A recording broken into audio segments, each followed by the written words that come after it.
Hello and welcome to Note Doctors Summer Shorts. My name is Paul. My name is Jen. My name is Ben.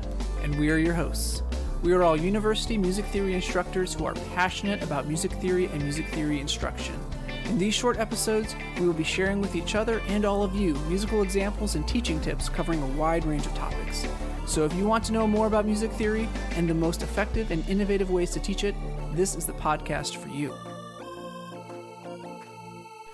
Hello, everyone, and welcome back to Note Doctors, the music theory and pedagogy podcast. We have a bonus episode here for you. So this was not an episode we planned on when we were planning our summer, but Jen had an amazing experience at workshops in music theory pedagogy in Vancouver, British Columbia. And so some of you may have seen her videos that she posted on Instagram and Facebook if you follow us there, but where she chronicled her experience there. But if you did not see those, I thought it would be great to have a little conversation about your experience and what that workshop was all about, what you learned, and why everyone else should go to the next one. So Jen, talk to us about what this was. So the music theory pedagogy workshops are a 5-day, very intensive set of clinicians who work with you around various topics, all things music theory ped, basically. There were about 50-ish people there, and some of us, maybe a third of us, were kind of music theorists, But the other 2/3 were some composers, some applied teachers, clarinet and oboe and flute and piano and all sorts of things like that, who also teach music theory at their institutions.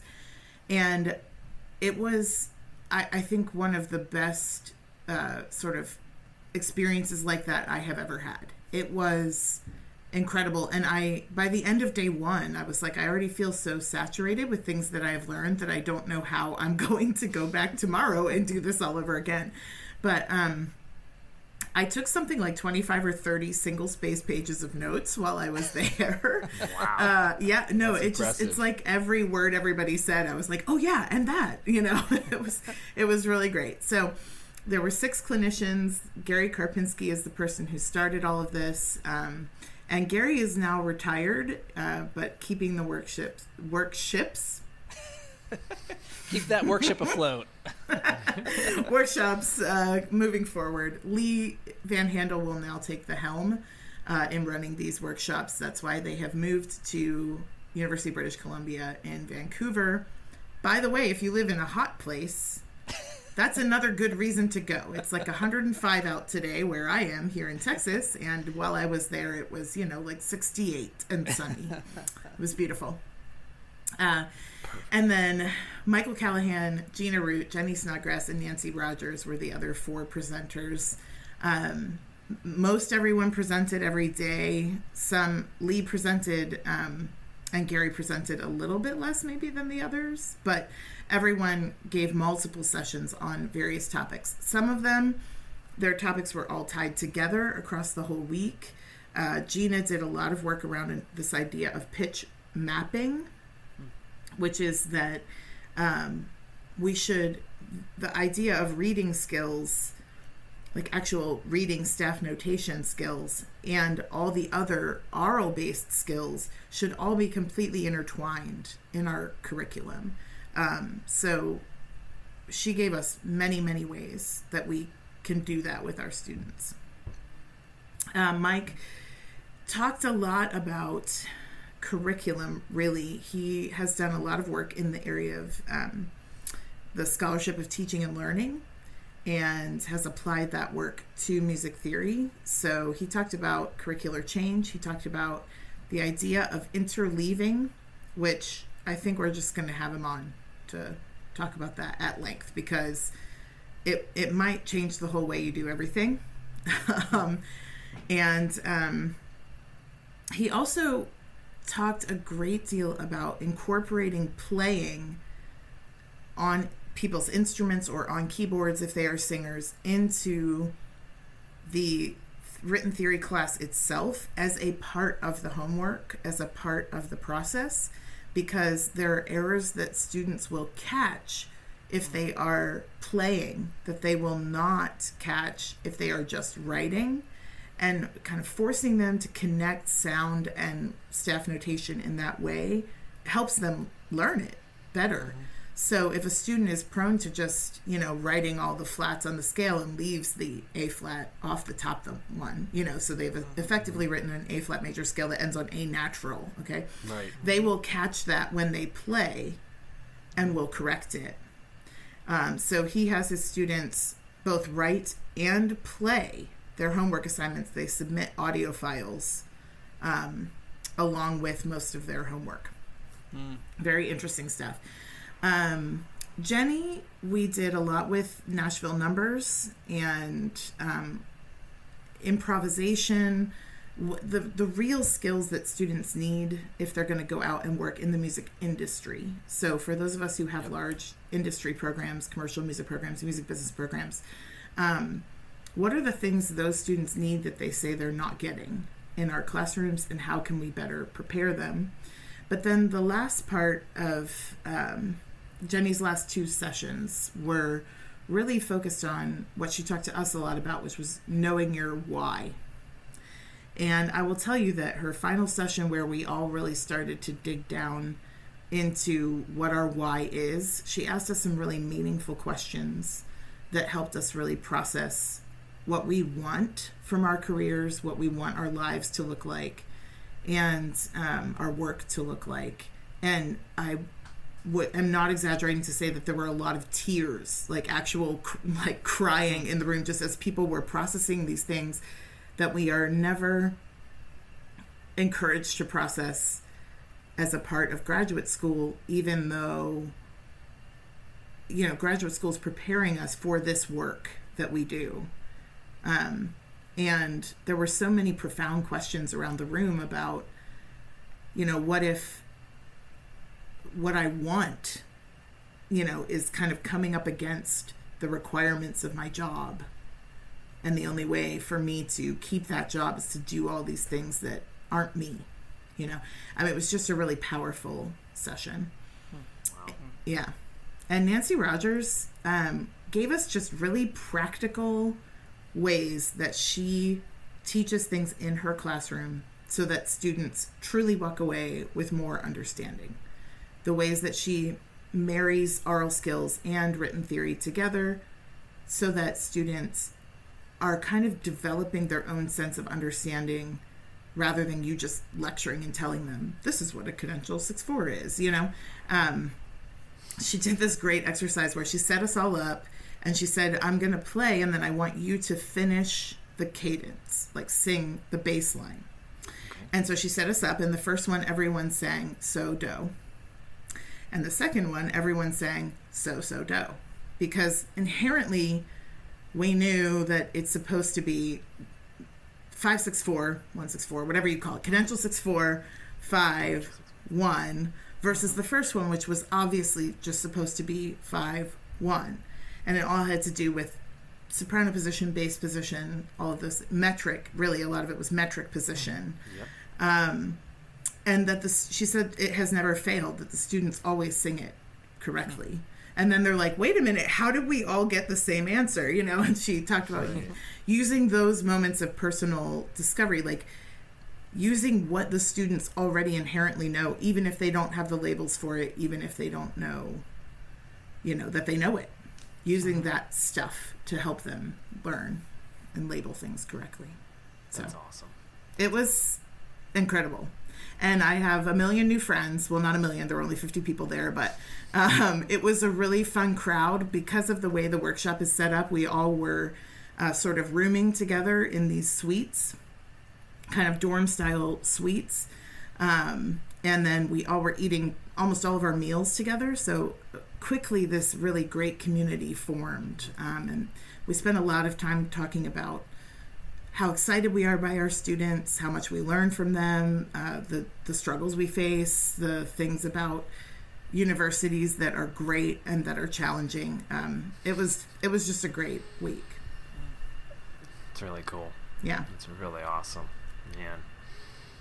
And I have to say, talking about the reaction to Jenny's final talk, I had similar reactions, not on the actual episode that we recorded, but that talk really did hit me, and I made a lot of personal notes about it in my own just private journaling and things, and it has caused me to really say no to things that I need to be saying no to, and invest the time in the things that I really see as my own strengths and my own passion. And man, when you start to do that, you do kind of feel this weird energy that like you're like, wow, I'm like living into like my purpose and fulfillment, and you get to like, it really helps, I think, with just like mental health overall, and like helping to fight against burnout. I think like burnout is something that really a lot of us are facing just in academia in general. Not super uncommon, and maybe less uncommon, using so many double negatives, less uncommon now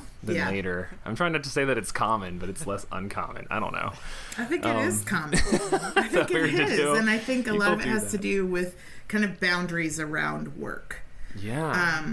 When you are, like, think of the way we describe ourselves. I'm a musician. I'm a music theorist. I'm a professor, right? Like, we are assigning these things as part of our actual identity, the way we move around in the world.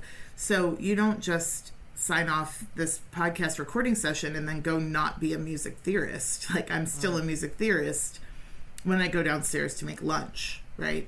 And so then it becomes really hard to put boundaries around work in a way that is healthy and in a way that allows you to also be, that's the other element of what she did, is we kind of imagined the perfect day or the perfect evening after work. What does that look like? And it was interesting that for no one was it, well, I came home and analyzed a bunch of Beethoven scores, right? Everyone said things like, I spent time with my family, or I cooked dinner, or I went for a nice walk, or I sat outside by the pool, or I, you know, maybe it was I listened to music that I didn't get to connect with all day, or I, you know, like all of these other facets of who we are. We have to have boundaries around those things to protect those too. They're important. Yeah. I love that. So did she tell us how to, any of the presenters tell us how to convince our colleagues to just get rid of textbooks and go to keyboards? There was a lot of talk about textbooks and just what they are and what they aren't, what they can give us and what they can't. Almost everyone on this list is a textbook author in some way, shape, or form. Almost everyone presenting is a textbook author. And, you know, there was a great question about, I have this book I want to publish. Could you talk to me about that process? And Mike Callahan said, you know, you need to know why you want to publish it. If you want to publish it because you want other people to have access to it and be able to use it, then you should self-publish it and make it open and free.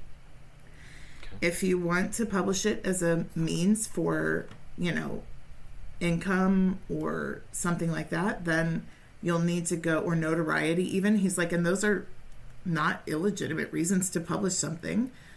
You want to be known for having done that thing. That's okay. Then you should go the traditional route, but just know that a publisher will change what you've done. They will force you to do things you don't want to do. They will force you to cut things you don't want to cut or add things you don't want to add. And it will be a long and difficult process. And so they gave very honest sort of feedback about what it means to create a resource for learning, and how you may go in with a set of goals, but if you want to make it a published resource, you might not get everything you set out to do. Mm-hmm. That's really interesting. Even if you're really proud of what is out there, you know. It's a process for sure. Yeah, that's good advice. So what are maybe 2 things that you're going to try to implement this fall? Obviously, there's probably more than you could change that you could do, but maybe 1 or 2 things that you're definitely going to try to do this fall. So I have actually already sat down with my curriculum for the fall and restructured it to make it include a lot more improvisation, especially in oral skills, and to make the homework assignments deeper, and to allow room and space, even in Music Theory 1, for kind of creative assignments or assignments that will require students to take a risk or try something new, or, you know, use the materials they're learning about, rather than just spelling 600 intervals, you know, or whatever. So I've actually taken a lot of that idea of improvisation, play, all of those things, and I'm already sitting down and kind of day by day, like, where can we get this? What are my real objectives in the class? And how can I write assignments and assign assignments that actually lead to those, and not just because they're the next thing in the book. Okay, one quick question. I don't want to interrupt you. You're on such a good flow right now. But when you say play, that's less of like a gamifying play and more of like a play your instrument play? I think it's both. But includes singing, right? I don't know. Sure. Yes. Yeah, absolutely. Because I think that, like, bringing music making into the classroom creates a space for students to bring the best of what they already know, right? They were accepted into our programs because they're good musicians, because they have potential and talent, and because they've, you know, done some work already to get themselves to that place. That's how you end up in a college music program. And so just kind of acting like you're starting from scratch is silly and ignores all of this knowledge that they already bring. So I'm trying to get as much music making into both oral skills and written theory as I can. I love it. Yep. Yeah. And then the second thing is that in my written theory course, I'm actively working on ways to interleave. And the idea of interleaving is that you leave content before students really have mastery of it, and then you return to it again and again and again. And so I am looking for ways to kind of maybe squish it down a little bit, get the content presentation into a just very slightly smaller time frame, and then leave time built in for returning. Because actually forgetting is a critical part of the learning, and we not only don't leave a lot of space for it, but we actively encourage against it. We're like, well, I told you that. We learned that. Like, and I've taken... Better not test them the week after spring break. They're going to forget it all. Right, exactly. Like, I've taken a lot of that language out of my teaching anyway, because I know that it takes a lot of time and interaction with material for students to really start to grasp it and understand it. So I have not said something like that to a student in years and years, but I have also not actively built in the forgetting and the time for forgetting and returning to the curriculum. I mean, I think intervals are a great point, because they learn intervals, and if you ask them, 3 weeks later, what is a minor sixth down from G? They're like, oh. That was unit 1. Yeah, why should we remember that? But that's so, like, forgetting is part of the learning. What was that? Forgetting is a critical step in the learning process. That's just so... I love that so much, because... Oh, yeah. Because it is. Because none of us... Forgetting plus recall, yeah, none of us, like, read something the first time and then just get it. Like, forgetting is a part. Oh, man. You're blowing my mind, Jen. Yeah, that's why we have to have Mike on. It's great. You've got to hear him talk about interleaving and how he's built it into his curriculum and what that looks like. It's great.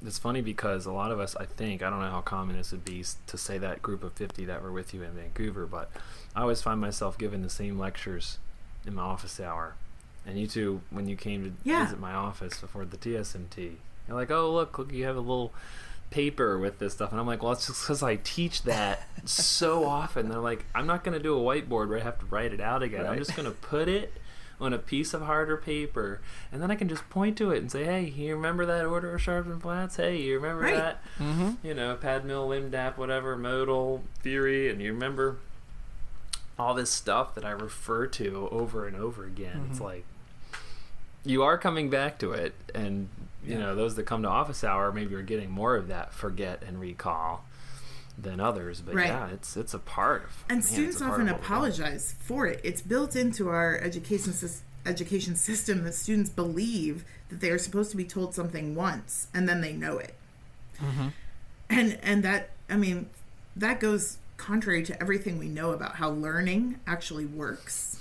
Mm-hmm. And so students often will be like, I know we did this in class, but I don't remember, you know? And I'm now at a place where I'm like, well, that's because you're learning, you know? Right. That's good. Good job. Uh-huh. Not remembering. Yeah. Let's Mhm. look at it again. Yeah. Well, sometimes people will, I'm not saying this is any, I'm not mentioning any names or anything, but sometimes people will be like, well, you need to go back and read that chapter. I'll see you in 30 minutes, you know? And it's like, for me, I'm just like, Yeah. just, where's the piece of paper that applies to this? Okay, let's Yep. just start over. Mm-hmm. No shame, no judgment. I'm just going to teach it to you now again. Mm-hmm. And it's fine. You know Yeah. what I mean? It's like, it's literally, that's all, we've all been there. It's like, that was me in some of the language classes like Jenn was talking about. I mean, shoot, I don't speak Italian, you know? Yeah. Mm-hmm. I'm going to have to forget the words, forget the vocabulary. I mean, and the then crazy rebuild thing it. is that I still don't speak German or French particularly well. After 9 semesters of language training, or Spanish, my 4 years in high school, you know, I can understand quite a bit of Spanish, but could I speak to a Spanish speaker and have them understand me? Probably not. So there's a lot of forgetting that is part of learning, and that retrieval process of like trying to reconstruct it is actually learning. I love it. Yeah. That's so good. I've been playing a lot of online chess, and I've been trying to learn openings, like different openings, right? And that's a good example of like memorizing an opening and then forgetting it. And then you only get like, oh, I know the first 3 moves, but then I can't remember the next. Or someone does something different, like, oh, what do I do there, right? And so I'm constantly forgetting the openings and trying to relearn them. But like that's the process, is that you have to go through this, like, oh wait, what is that again? And you go back, and it's not like you're starting from scratch. You're like, oh, I still remember this, but oh, there's that one step. Oh, I forgot. I need to move this. I need to move the bishop first, and not the knight. You know, and that happens, you know, with our students when they're learning, you know, scales or intervals or any number of things. Yeah. Well, and I mean, I know you said 2 things, but this is more of like a, I think I will carry this experience with me always kind of things. And that is that Lee renamed the notes A, B, C, D, E, F, G, starting on J. What? J-I-K-L-M-N-O. And then made us spell chords without looking at anything. And I will tell you that it was like the first time in my life, because I learned to read music as such a young child that I don't remember not knowing. And it was the first time in my life that I was like, this is really hard. Like, what we are asking a student to do is really hard. Like, just sitting there and being like, okay, so J sharp, L, N sharp. I don't even know what you just did. Was that A sharp major, A sharp minor triad? I don't even know. I think it was A sharp, C, E sharp, right? Yes, I did it wrong. I don't even know. I was trying to figure out what triad, and that's what I got to, and I'm like, wait. Exactly. It is so hard. Like, it requires so much thinking, and you're constantly having to reorder them and then add these other layers of information in on top. Like, oh, wait, I'm supposed to skip one, right? Yeah. And then if I had to, like, put that on a staff as well, like, the amount of load cognitive load that you're bearing trying to do a task like that is really high. Yeah. So I'm so glad she gave us that experience, because I can stand there in the room with my students and have felt a little bit of what they might be feeling. Yeah. And have some compassion for that, and make space for that in the classroom as well, to say, like, you're just learning it. It's okay. Yeah. So Totally. That's awesome. Well, if some of our listeners are interested in attending the next one, that's going to be in 2 years. Is that right, Jen? Is it every 2 years? I think so. Mm-hmm. Okay. It might be every 3. But pedagogy and practice is next year, so there's a lot of good pedagogy stuff coming. And I think the proposals for that are already open, I think. And it's going to be in University of Oklahoma? Awesome. Mm-hmm. So if you don't have a passport, don't worry. Just go to the middle of the country, to Oklahoma. You just made it to the end of another episode of Note Doctors, the music theory and pedagogy podcast. Don't forget to like, subscribe, and review the podcast, and you can always reach us at notedoctorspodcast@gmail.com with comments, questions, or show ideas. Thanks for listening.